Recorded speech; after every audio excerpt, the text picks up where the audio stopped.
Hello and welcome to this week's episode where I am excited to be joined by Dr. Ben Webb. Ben is a neuroscientist, psychology lecturer, speaker and author specialising in how the brain works. Ben has spent 20 years researching how the brain works, so he knows his stuff and now shares this knowledge via his podcast and courses to help us deepen our understanding of how the brain ages. His aim is to allow us to take control of our own brain health, and there's an amazing amount within our control. In our conversation, Ben shares the 6 pillars of a healthy brain in detail, including some interesting statistics about how the food we eat can reduce our mental decline by up to 30%.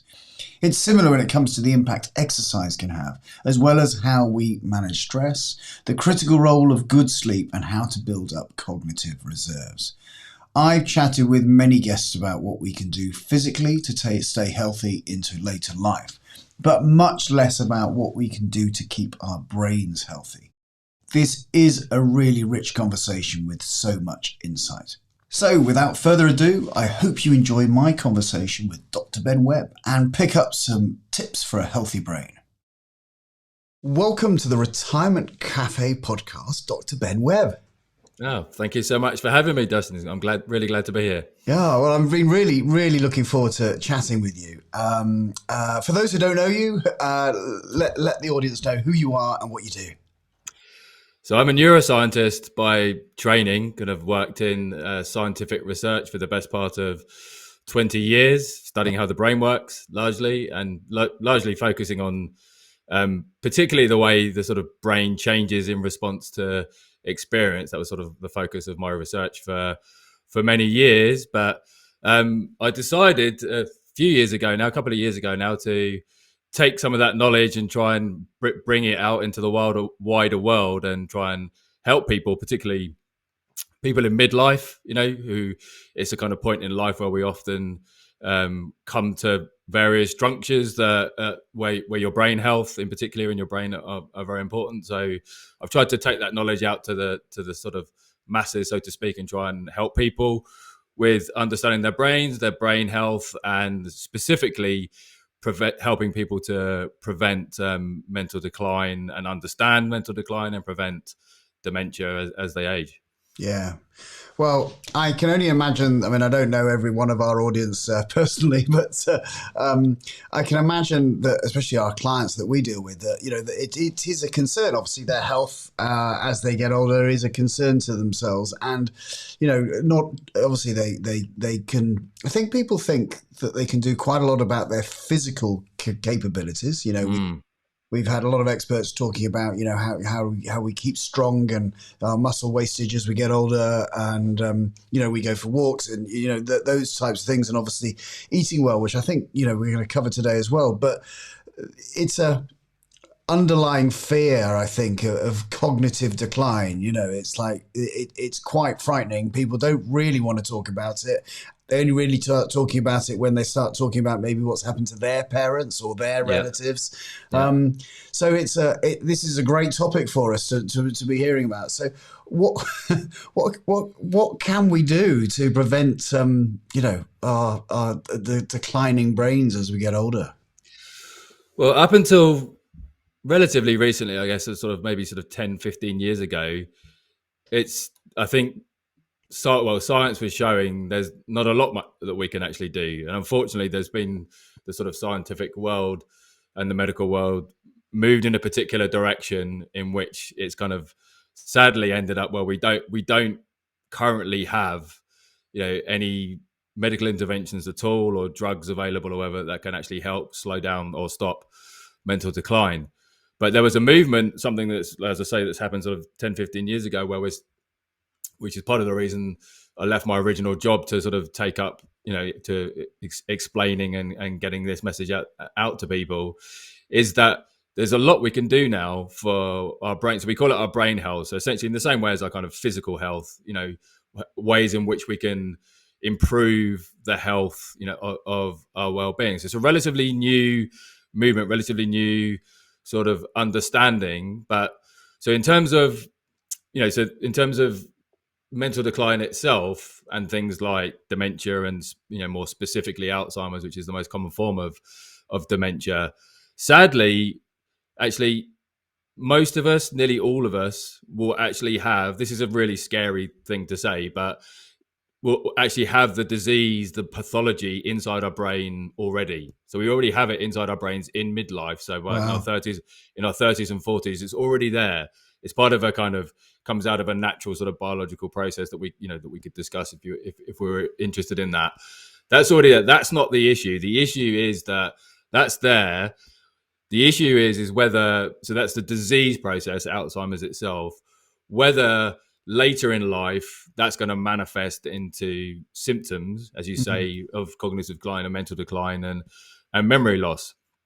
And it turns out, and this is where the real revolution has been in our understanding, is that whether or not that actually happens is actually within our control. And it's very much in our control in a lot like heart health or other aspects of physical health, in the diet and lifestyle that we have that we have in our life generally. So those things are completely under our control. So it's that. And it turns out that those things, we can get into the specifics, of exactly what that looks like, but that can actually protect your brain. It provides this sort of buffer for your brain almost, where it prevents the disease from manifesting into these symptoms of cognitive decline and so on. And it's very much around, as I say, the diet and lifestyle that you live. And that's the thing that we're really, really understanding now. So all of the things that have happened in your life, the cumulative effects of, perhaps the experiences you've had early in life, the trauma, sadly, you might have had early in life, the different experiences and different events in your life that have accumulated, the inflammation in your brain that's accumulated up until this point, in the end, will either manifest or not later on. So, and when we can talk about the ways, if you'd like me to, about the ways in which we can go ahead to protect our brain from from mental decline. Well, I think that's exactly what people want to know. They probably can't do anything about whether they had. I took your test, by the way, which I'm sure I'll refer to in a second, on your website earlier, and I've had your free report, which I would highly recommend to everybody. So we'll put the link in the show notes, and we'll talk about that in a second. But one of your questions within that test, which is there to illustrate where you are with your brain health, was, have you had head trauma in the past? And I was thinking back to, what did I do? When I was at prep school, I boxed a little bit, but with gloves on, etc. And we didn't have those those helmet head guards, those guards that they wear nowadays. This was in the 70s, and then I played rugby for a few years until I got too small and got pummeled too many times. So came off the rugby pitch and then took up running. But then you look at other people who are. I mean, we've heard a lot about sports people, haven't we, recently, with head injuries, especially from rugby, that type of thing. And of course, boxers would have this significant, But I suppose most people listening probably haven't had those kind of head trauma issues, but they may have had other things from car accidents or what have you, or that type of thing. But of course, I suppose what I'm trying to get at is all those things have happened to us, but what we really want to know is, what do we do from here onwards? How do we impact our lives going forward? Because I can't do anything about being a 9-year-old boxer, but what I want to know is, what can I do going forward, which is going to help me protect me in my 50s, my 60s, my 70s, my 80s, and maybe even into my 90s. Absolutely. So, I mean, you've highlighted a really good, important point there, that, the risk factors, as we might call them, or whatever, that have essentially gone before in your existence up until this point. And head trauma is one of those. And there was a big study that looked at that specifically. So in rugby players, and other studies looked at it in football players, so heading the ball as well, and other forms of head trauma. And it is a risk factor, and that really comes as this really sort of, there's what we call the sort of 6 pillars of brain health. There's really 6 different ways, that you can reduce your risk and the risk that you may have accumulated over your lifetime up until this point. And the first one is medical health. So that's the sort of most obvious in lots of ways, lots of those risk factors that we might talk about. And that includes things like reducing the factors that put you most at risk of developing Alzheimer's and dementia later on. So that's things like high blood pressure, which is much more common in midlife, and getting that down into kind of within the normal range. So diabetes as well turns out to be a really high risk factor. And that's largely because the brain is this sort of energy demanding, it's the most energy demanding organ in the body. It's only sort of a few percent of the body's weight, but demands 20% of the total energy. And it uses glucose to draw on that energy. So when people become insulin resistant and end up in a sort of diabetic situation, the brain isn't fueled properly. And that's the sort of the short version of that story. So that's why diabetes is also a risk factor. So getting your blood sugar under control and diabetes. Sadly, like for many chronic diseases, obesity is as well. And then there are other sort of mental health risk factors like depression, head trauma, as we mentioned, and smoking. So they're risk factors, but they're all modifiable risk factors that at this time of life you can get under control with medication and diet and lifestyle changes. And that brings me on to the second thing and it's probably the most important thing you can actually do for your brain health and reducing your risk of Alzheimer's and dementia later in life is the food you eat. And so that's actually what we call eating a brain healthy diet and a gut healthy diet as well. What that diet looks like, to encapsulate it simply, is very much a sort of Mediterranean style diet. So that's high in vegetables and fruits, so berries, and high in green leafy vegetables and so on. So where half your plate is really full of vegetables, and low in sugar, salt, and processed food. So that's research proven now to. So, for example, a diet that includes cruciferous vegetables and green leafy vegetables like broccoli and kale and spinach and so on, those sort of reduces your chances of mental decline by up to about 30%. So it's a huge, and that's because the brain needs fuel, and it needs the right type of fuel and to exclude the wrong type of fuel. So that's where you want to reduce. So in the Western world, we're still very much have a diet that's high in sugar, salt, and processed foods. And these much more traditional diets, like the Mediterranean style diet, is the sort of diet that really is incredibly helpful for, we get into the specifics, if you like, for your brain health. So that's the first, that's, I would say, the most important thing that you can do. The third thing is actually, just like heart health, exactly the same, is actually an active lifestyle that incorporates regular movement into your daily routines. Obviously I mean exercise here, and that really is a safeguard against future dementia, but it also actually invigorates your kind of abilities to your clarity of thinking now, your reasoning, your memory, and so on in the here and now. And that's because, again, this is the last 10 or 15 years, our understanding of the way in which this works is kind of as accelerated. And we now know that, so if we take, for example, aerobic exercise, that actually it supplies, first and foremost, it supplies your brain with constant and continuous blood flow carrying all of the nutrients and so on that your brain needs. But it does also these amazing other things as well, that it promotes these factors in your brain that promote the growth of new brain cells in exactly the brain areas that are affected by Alzheimer's and dementia. So this area in the brain called the hippocampus that's heavily affected, that's involved in your memory and learning, the most important part of your brain for your memory and learning. It's one of the areas that shrinks and is affected by the disease process in Alzheimer's and dementia. So this is one way to counter that process and provide a constant supply of new brain cells and connections between those brain cells in an area of the brain, even in the natural aging process, is naturally declining in those biological elements, but in the disease process of Alzheimer's is declining rapidly. And, so this is one way, so aerobic exercise specifically to counter that.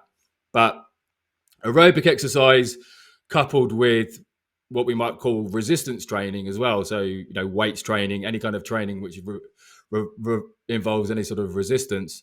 Again, relatively new research has shown that research proven to boost your brain in many different ways, including building the sort of scaffolding there that I've talked about of kind of new brain cells and connections between new brain cells. And it offers additional benefits in midlife as well, particularly for women, for strengthening the bones of muscles and often the sort of osteoporosis that many people experience in midlife. And again, an important factor for as you get older, because that reduces your risk of trips and falls.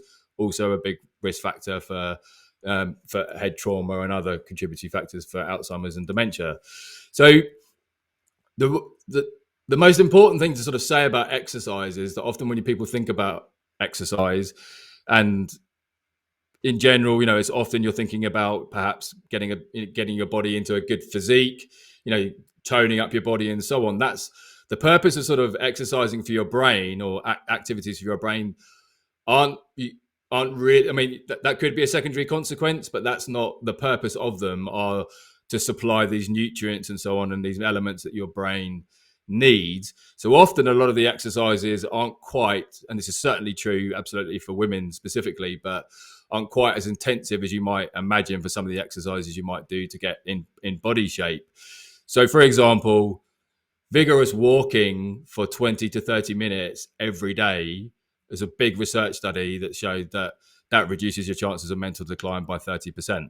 It's incredible. It's like, and just a simple exercise like that. So, and all of the evidence sort of suggests that, in simple terms, is regular movement throughout the day, rather than sort of going to the gym for 20 minutes, and then being sedentary. So the opposite of exercising, obviously being sedentary, is one of the big risk factors for Alzheimer's and mental decline. So that's where are we up to? That's the third pillar of the 6 pillars. And the fourth is to find ways to manage uncontrolled stress in your life. So the uncontrolled stress bit is actually the important component of this element of improving your brain health and managing dementia, because uncontrolled stress, the neuroscience has shown that it's actually as almost in an equivalent way as damaging as excessive drinking of alcohol, in that it shrinks the parts of the brain, again, that are involved in memory and learning, are affected by Alzheimer's and dementia. So it's one of these, we all have a bit of stress in our lives. So a bit of stress is a good thing. There's actually good evidence that actually stressing your brain in that way and stressing your body is actually a good thing. But too much uncontrolled, out of control stress isn't. And if it's chronically elevated stress, can cause real problems for your brain health. And so I think if you'd asked me this 10 years ago, I didn't think I'd ever be saying what I'm about to say now in terms of the way you can manage this. But the neuroscience, which is what we always follow for the recommendations, actually suggests that meditation and mindfulness are actually really, really effective ways of managing your stress levels. So there's 100 different ways of doing these kinds of practices, and there's not really any evidence that one works any better than another. But the process of looking inwards and pulling yourself away from looking outwards and being driven by external factors like stress, in nature and with the support of sort of strong communities around you, is again, research proven to really help you manage this toxic thing for your brain, and that's uncontrolled stress. Wow. And the fifth element to improving your brain health for a healthy brain is, again, this is something we sort of take for granted, and it's something, and particularly in professional lives, that's often sacrificed when we're busy, and that's regular and restorative sleep. So people sort of often take sleep for granted. I think we all know when we have a bad night's sleep, you feel groggy in the morning, it can affect your mood and so on. But actually, sleep is the kind of, it's almost the foundation of every other aspect of good health generally, but brain health specifically, because when you're sleep deprived, there's lots of good evidence now that actually, you end up reaching for unhealthy foods. You don't feel like exercising. You're less better at managing stress and so on. You're less better. You put on more weight. Your immune function is compromised. So it really has all these sort of secondary consequences for health generally and brain health specifically. But actually, there's a really good, and this is again, it's all really very new research in the last 5 to 10 years. It's an active process. There's two things that why sleep is so important for your brain health generally, and just mental function, as throughout life, but midlife and beyond, and memory specifically. And the first reason is that when we sleep, that's when we lay down memories. That's when our memories, literally the memories from the day before or experiences of what we've experienced that day, are integrated into the memory centers in our brain and integrated with stored old long-term memories. That's one aspect to it. So when you're sleep deprived, you're interrupting that actual process, and that can lead to memory issues later in life.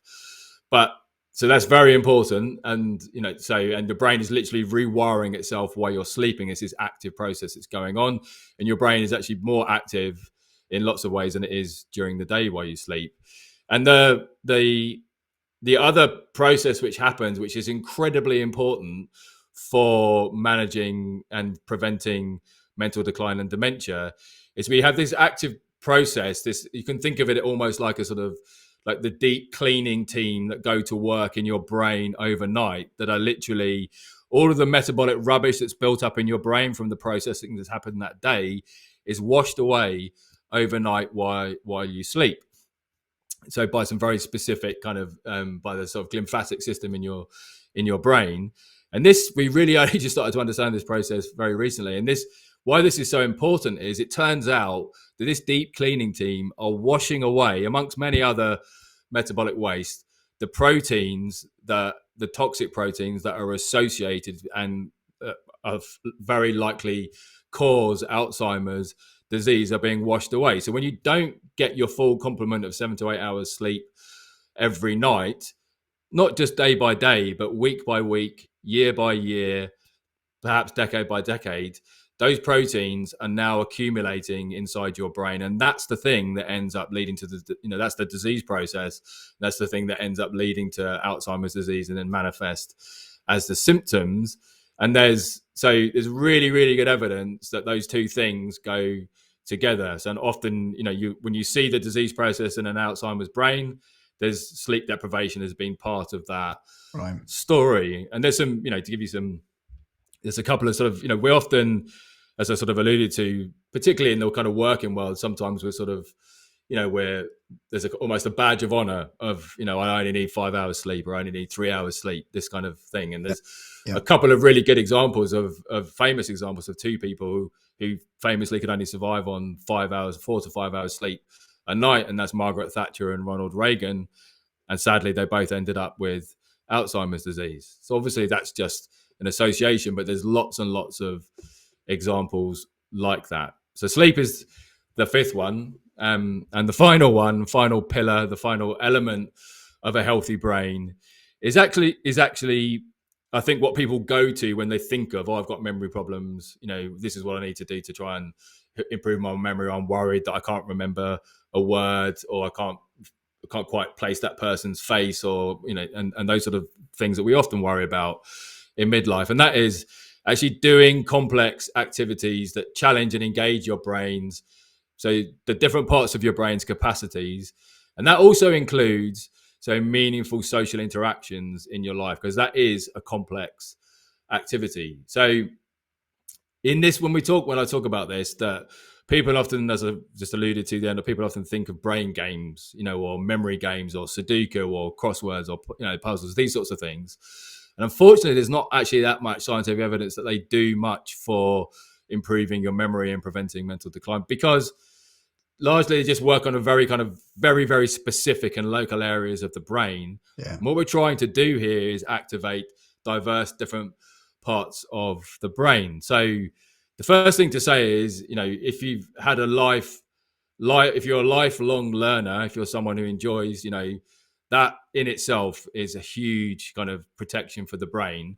And the process why these sort of activities, so the sort of activities, so complex activities at this time of like learning, and it essentially comes down to something that's new, something that's challenging. So it's not doing the repetitive things that you do every day and again and again. Doing something challenging that's new, like learning a musical instrument, learning a new language, even doing things that put you outside your comfort zone of public speaking in situations where you're not doing that, working in local communities, doing new learning activities. And so the last thing I just say about it is that why that's important, and this is sort of, this concept is really what underlies everything that I've talked about in terms of the pillars of brain health, is the disease process is already there, and what you're trying to do is build up this buffer in your brain so that there's 87 billion different neurons in your brain, a trillion, thousands of connections between them, trillions of connections, and the whole disease process is degrading that. So, and there's lots of different pathways and bridges in your brain to access the same information. And what you want is as many of those as you possibly can. So the ones that get degraded, you can still access that information. And this concept called cognitive reserve, which is this process of building up this buffer inside your brain, allows you to have these extra redundant brain pathways for accessing that memory via one particular route, because other routes have been damaged by the disease process. And all of the elements I've talked about here, all of the pillars, but particularly the last one in terms of doing complex activities that challenge and engage your brain, are the best way to build cognitive reserve. And that's the strongest evidence we have as a protective factor for slowing down, stopping mental decline and memory loss as you get older, and in the longer term, preventing Alzheimer's as well. Yeah. And if I reflect on the people that I know who I view as having really successful retirements or successful later lives, they are doing all the things that you're saying. They're well, I don't know about their sleep because we don't generally talk about that, but I know that they are eating well, they're exercising, often, just on the community aspect, but they're part of something. So even economically, they are still taking part, whether they're doing charity work, whether they're actually still engaged in business, in commerce. They haven't actually retired as such to the point that the retirement is, we're sitting on the couch and occasionally we'll go to the beach or we'll go on holiday. It's not just the golf course. It is lots of things. Now, of course, golf, great on the basis that you're getting out people walking and, and moving around and moving their body. But the people who are still connected to stuff and are still doing things and actually really being fulfilled, I suppose, because they are part of something, and then by the very nature of that, I suppose that because if they're exercising and they're thinking about their health, they're eating relatively well, all these things are compounding, aren't they, as you say, to that point of, well, I'm not overweight, so I'm not pre-diabetic or diabetic. I'm keeping strong. I'm exercising. I'm part of something. I'm giving myself and because I'm being challenged around my work, in essence, maybe even if it's voluntary work, they probably wouldn't even call it work. But I've got one of my clients is an engineer in a steam train kind of organization, where they're building stuff and they're ordering parts, and another chap is involved in putting wells into different parts of Africa, and they're very much, it's a really active retirement rather than the classic sun-kissed beach and just walking down walking down along the sand and having a cocktail. That's absolutely, it's a great point. I mean, it's in both, sort of an active mind and an active body and a purpose-driven life. I mean, that would probably sum up those elements. It's so important. And I think of, historically, I guess, we often think of retirement as slowing down and, being less active and being less engaged in things. But but something else that you mentioned there, which I forgot to mention, being socializing and being engaged in social groups is actually equivalent in terms of brain function to these complex activities that I was talking about, because it's challenging for your brain, even though you don't think of it as. Most of the time, if we're sociable and we're not introverted, we tend to think of those as quite enjoyable activities. But it's incredibly challenging for your brain holding a conversation with multiple people and engaging in those. So even socializing in itself, because often even socializing in itself is an incredibly good activity. Socializing in itself, whilst playing, a challenging game could perhaps be the most sort of optimal thing that you could do. But you're absolutely right. So purpose driven, still engaged in activities that they are the elements. And in lots of ways, as you've just sort of summarized them very nicely, it's sort of common sense, isn't it? In lots of ways, but sadly in the modern world, I'm afraid, and that's why there is an epidemic coming, of Alzheimer's and dementia.